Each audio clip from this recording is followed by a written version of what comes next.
Hello दोस्तों, मैं श्वेता आपका मेरे YouTube channel Hindi tech Shweta में स्वागत करती हूँ। फ्रेंड्स, आज हम प्रयोगवाद की प्रमुख प्रवृत्तियों का विवेचन करेंगे। आधुनिक हिंदी कविता के इतिहास में सन 1943 ईस्वी में आज्ञे द्वारा संपादित तार सप्तक के प्रकाशन के साथ ही एक नया मोड़ उपस्थित होता है, जिसे प्रयोगवाद कहा जाता है। प्रयोगवाद में कवि किसी भी विचारधारा को सत्य मानने को तैयार नहीं थे, बल्कि अपने स्तर पर सत्य की तलाश करने के इच्छुक थे। प्रयोगशीलता के कारण ही इन्हें प्रयोगवाद कहा गया। आज्ञे के अनुसार प्रयोग अपने आप में साध्य नहीं, वह दोहरा साधन है जिससे सत्य को जाना जा सके। प्रयोगवाद के उद्भव में कुछ भारतीय परिस्थितियाँ एवं कुछ पश्चिम के वैचारिक प्रभाव रहा है। प्रयोगवाद वह काल है जब हमारा देश स्वाधीनता के एकदम नज़दीक पहुंच चुका था। स्वाभाविक था अब व्यक्ति हितों के बारे में सोचे। प्रयोगवाद पर गांधीवाद के दर्शन प्रबुद्ध व्यक्तिवाद का असर पड़ा, जिसमें वे एक एक व्यक्ति की आत्मिक स्वतंत्रता के पक्षधर थे। अगला पॉइंट है, भारत में तीव्र गति से शहरीकरण होने लगा था। शहरी जीवन की यांत्रिकता, उपयोगितावादी दृष्टिकोण व्यक्त हुआ है। प्रयोगवाद के उद्भव में द्वितीय विश्व युद्ध का असर सीधा बेशक नहीं है, किंतु क्षणवादी मानसिकता यहीं से जन्म लेती है। गद्य का विस्फोट एवं प्रिंटिंग प्रेस के विकास ने आर्ट ऑफ रीडिंग जैसे प्रयोग के लिए पृष्ठभूमि का कार्य किया। अगला पॉइंट है, इलियट के निर्व्यक्तिकता सिद्धांत का प्रभाव भी इन कवियों पर दिखता है, जिसके अनुसार रचना प्रक्रिया में कवि को भावुक होकर नहीं बल्कि तटस्थ होकर के सोचना चाहिए।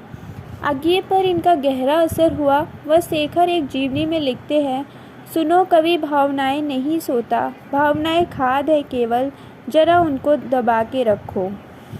अब हम देखेंगे प्रयोगवाद की प्रमुख प्रवृत्तियाँ। इसकी प्रवृत्तियों के पक्ष है संवेदना पक्ष, भावुकता तथा बौद्धिकता का संश्लेषण या गैर रोमानी भावबोध। प्रयोगवाद की कविता में न तो छायावाद काव्य के जैसे वाव्यता है, अति भावुकता एवं कल्पना है, न ही प्रगतिवाद की तरह विचारधारा के प्रति यांत्रिक मोह। इनकी काव्य अनुभूति में नगरीय जीवन के दबाव से निर्मित होने के कारण गैर रोमानीपन तथा तटस्थता दिखाई देती है। और इस पंक्तियों में कहा गया है, भावनाएं खाद है केवल, जरा उनको दबा के रखो, उनको और पकने दो। अगला पक्ष है नवीन राहों का अन्वेषण। प्रयोगवादी कवियों ने पहले से दिए गए सत्यों को अस्वीकार कर रूढ़ियों का विरोध करते हैं और मानते हैं परंपरा वह है जो व्यक्ति के विवेक के साथ संवाद करने की क्षमता रखती है। रूढ़ियों का तोड़ना उन्हें सुखदायी लगता है। कुछ पंक्तियाँ नवीन राह के अन्वेषण के लिए निम्नवत हैं। ये किसी नियम की सरासर सीढ़ियाँ हैं, पांव रखकर बढ़ रही जिन पर अपनी पीढ़ियाँ हैं, बिना सीढ़ी के बढ़ेंगे तीर जैसे बढ़ेंगे, इसलिए इन सीढ़ियों के फूटने का सुख। अगली विशेषता है वैचारिक प्रतिबद्धता का निषेध।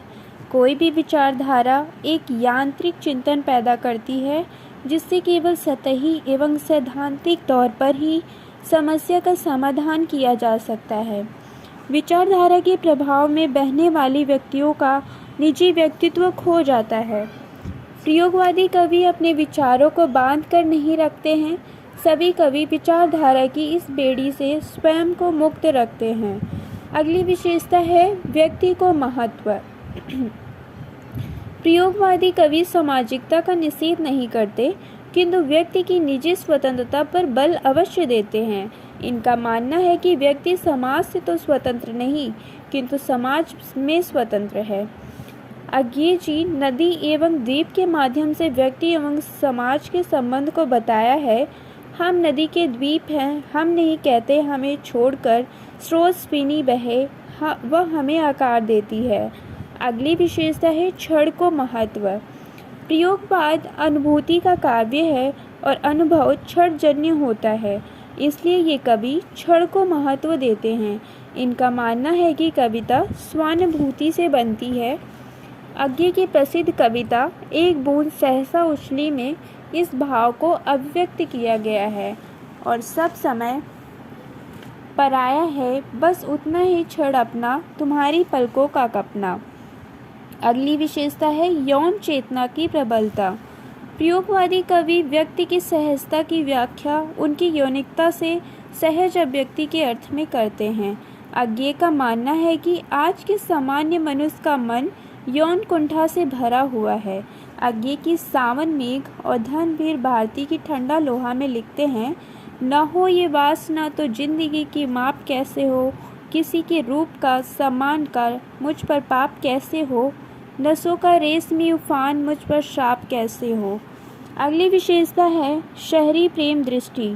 प्रयोगवादी कवि शहरी हैं, इनका प्रेम बौद्धिक एवं जीवन की एक ज़रूरत है। इनका प्रेम अशरीरी नहीं, प्रेम के प्रति इसमें वह समर्पण भाव नहीं दिखता जो छायावाद में था।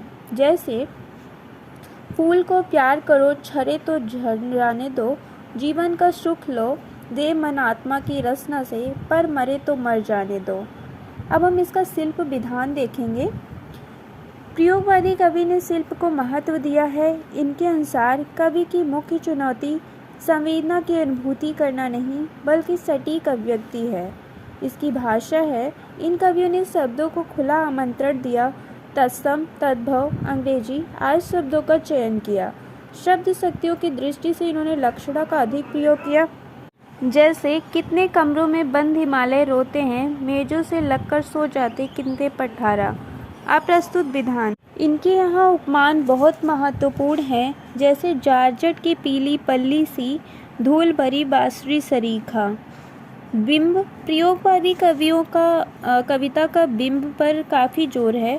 अपने अनुभव से उन्होंने ताजे नए बिंब को कविता में शामिल किया। जैसे बूंद टपकी एक नभ से, किसी ने झुककर झरोकों से। अब हम इसका मूल्यांकन देखेंगे। हिंदी कविता के इतिहास में प्रयोगवाद कई कारणों से महत्वपूर्ण माना जाता है। एक तरफ नए नए प्रयोग के द्वारा नई कविता की पृष्ठभूमि तैयार की गई, तो दूसरी तरफ निजी जीवन की अकुंठ अभिव्यक्ति का मार्ग प्रशस्त किया। अतः प्रयोगवाद एक अनिवार्य चरण था।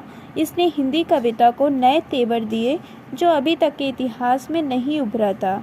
चलिए अब हम यहाँ पर प्रयोगवाद की विशेषता को समाप्त करते हैं। आशा करती हूँ कि आपको ये वीडियो पसंद आई होगी।